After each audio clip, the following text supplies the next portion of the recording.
Olá a todos, meu nome é Gustavo Reis. Irei apresentar a pesquisa intitulada O Testemunho Arbítrio, o Auricular Caminho da Memória, o Ouvir e o Reproduzir em Mouse Art Spearman e em I Was a Child of Holocaust Survivors, de Bernice Eisenstein. Este trabalho foi desenvolvido no âmbito do PPGL, como pesquisa de dissertação de mestrado. Foi apreciado pelo grupo Naharis, pelo NESA e também pelo KRENAC. Inicialmente não queremos apenas responder as perguntas que foram levantadas durante o período de investigação, mas também levantar debates necessários dentro da comunidade acadêmica, principalmente quando estamos falando de memória de segunda geração, de testemunhos de segunda geração, testemunhos dos filhos de sobreviventes da Shoah. E as principais perguntas deste trabalho são: o que é o arbítrio? Os filhos de sobreviventes reproduzem o que ouviram? De que modo? E este trabalho ele se propõe a dissertar sobre isso. As duas obras escolhidas foram Mouse, de Art Spearman, que é uma graphic novel, onde nós temos a memória do pai de Art Spearman, Vladek Spearman.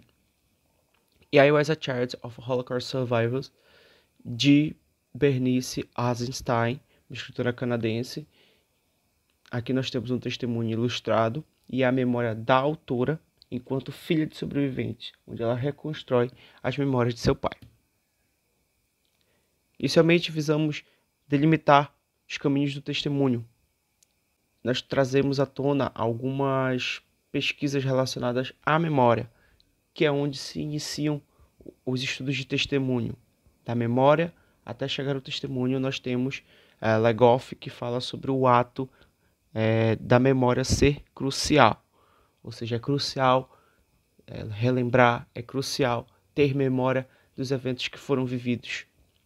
E trazemos também a questão da memória coletiva com Maurice Robosch, onde temos que levar em consideração que a Shoah foi um evento coletivo, não individual.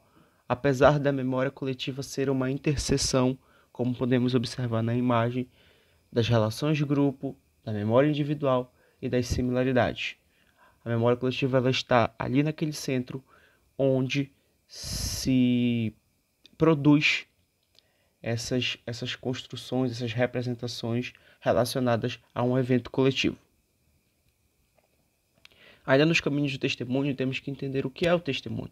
Para Tânia Sarmento Pantoja, o testemunho é uma narrativa criada com base nas relações entre um acontecimento e a dimensão pessoal. Ou seja, o acontecimento, a Shoah, a dimensão pessoal, como cada sobrevivente viveu o evento. Cada um deles foi perpetrado de uma maneira. Já para Seligman Silva, ele traz uma classificação dupla dos testemunhos. Zeugnis, que são testemunhos provenientes da Shoah, e o testemunho, que são os testemunhos provenientes das situações limites nas Américas, em geral as ditaduras da América Latina. Testemunhar é um ato de resistência. Segundo Harlow, existir traz à tona um processo de contato com a experiência do trauma. Já Alfredo Bose, ele diz que a resistência ela é uma oposição direta ao nazifascismo. A testemunha arbítria se relaciona ao ouvir.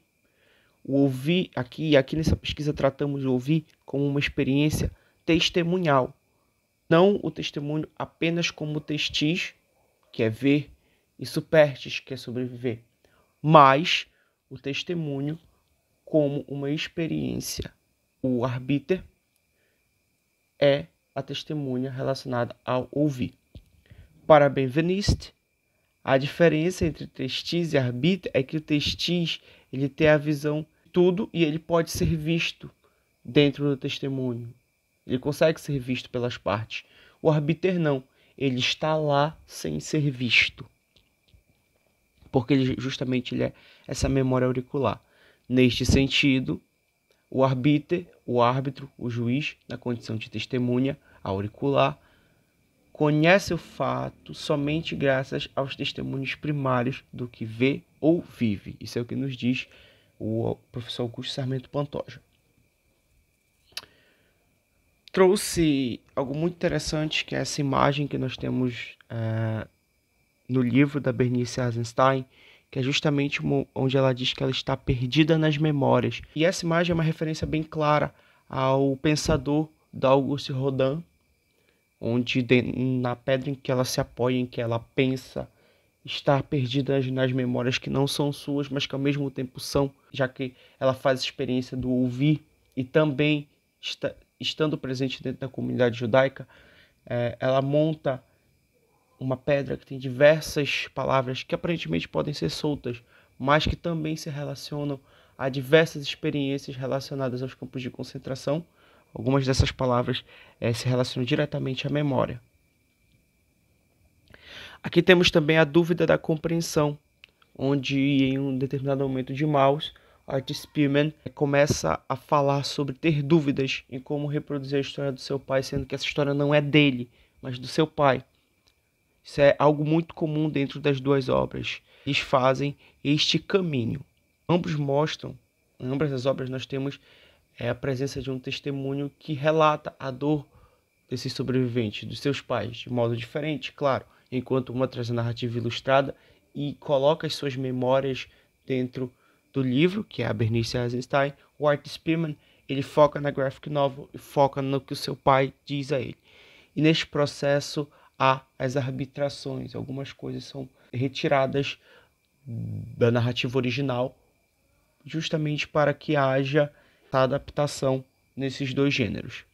O ato de testemunhar, e aí nós temos uma citação da Kremer, fez um levantamento sobre as representações da Shoah, principalmente na área anglófona, e fala que os escritores ocidentais demoraram a falar sobre a Shoah, demoraram a falar sobre o que ocorreu nos campos de concentração, por não se sentirem confortáveis. Seria muito presunçoso da parte deles sem uma análise histórica adequada. Isso daí mudou a partir da década de 70, onde diversos desses testemunhos vieram à tona no seio anglófono. E para Derrida, o ato de testemunhar, ele não se delimita apenas quem vê ou quem vive, mas também é uma experiência completa, que pode ser ocular, auditiva e táctil. Ou seja, nós temos a inclusão da experiência auditiva, dessa experiência do arbiter. Chegamos à conclusão que as obras responderam o chamado crucial da memória, ao mesmo tempo que testemunham acerca da Shoah, não como testemunhas presentes nos campos, como seus pais estavam. Eles estiveram no evento por meio de sua experiência auricular. Sendo assim, realizaram arbitrações ao representar as memórias de outrem, constituintes da memória cultural da comunidade judaica. Podemos observar que, independente do gênero textual escolhido pelos autores, o arbiter responde à necessidade de narrar, mostrando-se um ponto inicial do testemunho. E a mensagem que trazemos é Shoah nunca mais. Ainda assim, trago uma citação de Elie Wiesel que fala sobre essa experiência do ouvir.